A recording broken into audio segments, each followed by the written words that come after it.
Here I have BLACKVIEW A70, and today I'm going to show you how to access developer options on this device. So firstly you have to open settings, then go to the system section. You don't have to go to the system section, but I had to. You have to go to the about phone section.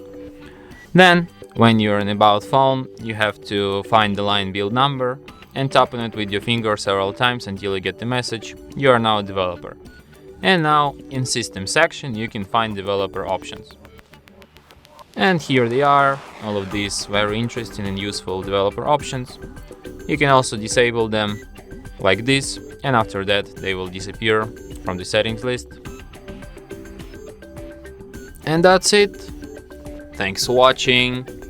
If you find this tutorial useful, don't forget to hit that like button and subscribe to our channel.